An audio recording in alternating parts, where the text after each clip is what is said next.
In this video, we are going to see 4 effects which can be applied to our images while editing them in the iPhone's built-in Photos app.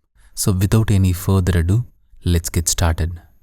The first one is sharpness. As the name indicates, it sharpens the blurry or slightly out of focus pixels present in the image.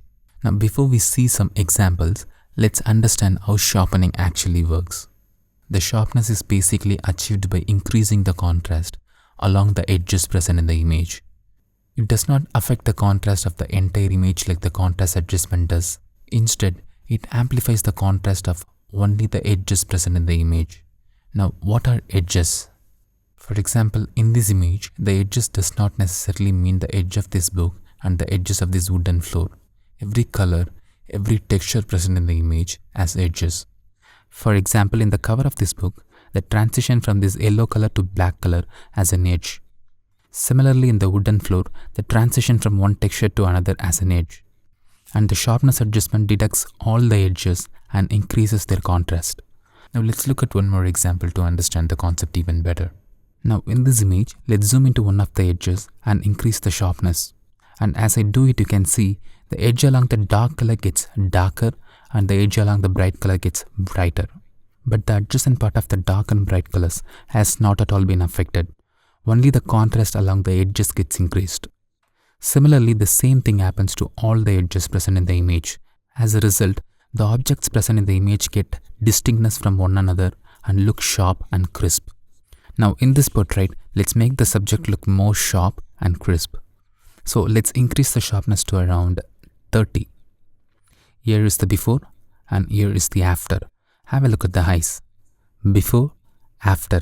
Subtle yet noticeable. Now let's see the limitation of this adjustment. Since the sharpening is achieved by increasing the contrast, it creates a bright and a dark line called halos along the edges if you over sharpen it, which make the overall image look unnatural and overcooked. For example, let's increase the sharpness of this image all the way up to 100. Now the image looks sharpened, but if you zoom into this edge right here, you can notice a bright and dark line created by the sharpness. And this is what we call halos. Halos make the image look over-processed and artificial. So whenever you increase the sharpness, make sure to keep an eye on the edges that are already dark and bright. And one more important thing to note here is, sharpness adjustment doesn't create or invent any new pixels to achieve sharpness. Instead, it modifies only the data that we already have. So we are getting the impression of the image being sharpened without actually adding any new pixels. So whenever you use a sharpness, try to use it as little as possible, because overdoing the sharpness adjustment makes your good image into a worse and choppy one in a second, and you wouldn't even realize it at first. So these are the things you have to keep in mind whenever you play with sharpness. Let's move on to the next adjustment, definition. Definition adds contour and shape to the images that gives a 3D look naturally created by the high-end camera lenses. It also adds clarity by removing layers of haze, and these are achieved by altering the local contrast of the image. Now what is local contrast and how does it differ from normal contrast? Local contrast concentrates on the small areas and increases their contrast, rather than concentrating on the whole image like normal contrast adjustment would do. It doesn't affect the brightest highlights and the darkest shadows that much, so that you won't lose any details in the highlights and shadows. Now let's apply definition to this portrait and see how it works. Let's increase the slider to around 30. Now have a look at the before and after. As you can see, the dark parts in the face like eyebrows, eyelashes and the shadow region in the left part of the nose are darkened, and the bright parts like forehead, cheeks and this part of the nose are brightened, which make the subject look more three-dimensional than before. This is similar to what we do in Photoshop by adding contour using dodge and burn to give the subject a pop and make it look 3D. Now in this example, you can see there is a dense layer of haze throughout the image. And to remove this, we can use definition. So let's increase the slider to around 40. Now the hazy layer is gone and the subject looks more clear and distinct. Let's move on to the next adjustment, noise reduction. This adjustment helps us to reduce digital noise present in the image. Now what is digital noise?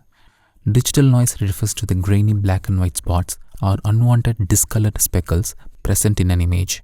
Digital noise mostly occurs when we take a picture in low light conditions or when we brighten the shadow region too much while editing. Noise reduction helps to remove those digital noise by softening and blending them with the background of the image. For example, have a look at this image. It was taken in a low light condition and you can notice a lot of discolored pixels or digital noise in the shadow region. And if I increase the noise reduction slider, you can see it removes all the noises by softening and blending them with the background. Here is the before and here is the after. It is completely gone. And in this example, if I try to brighten the dark region using shadows adjustment, you can see it adds so much digital noise in the dark region. And we can remove this by simply increasing the noise reduction slider. Here is the before and here is the after. Now let's see the limitation of this adjustment. Since it removes the noise by softening it, noise reduction affects the overall sharpness of the image and makes it look soft and blurry. For example, in this image, let's take the noise reduction all the way up to 100. Now have a look at the subject's face. Before, after, it has become very soft and blurry. So you have to keep an eye on the overall sharpness of the image when you play with noise reduction. Now let's move on to the final adjustment, vignette. Vignette darkens or brightens only around the edges of an image. This effect is used to draw the attention of the viewers towards the center of the image and also to add some drama to the images. For example, if you are editing a portrait and it has a centralized subject like this and you want to draw the attention of the viewers towards the subject and also to darken the distracting background details, you can use vignette. Now the question is when to use the dark vignette and when to use the bright one. Bright vignette is used when editing black and white images or when the subject is dark compared to the background. Now in these two images, you can see the subject is dark compared to the background. And if we add bright vignette, it lightens the edges which draws the attention towards the center. But if we use dark vignette in such cases, both the subject and the background will become dark and that will pull the attention of the viewers away from the subject. Now the dark vignette is generally used when both the subject and the background are bright, because if the brightness is same throughout the image, it will make the viewer's attention to roam around the image instead of being towards the subject. For example, in this image, both subject and background are bright and the background draws too much attention. And if we apply dark vignette, you can see it draws all the attention towards the subject.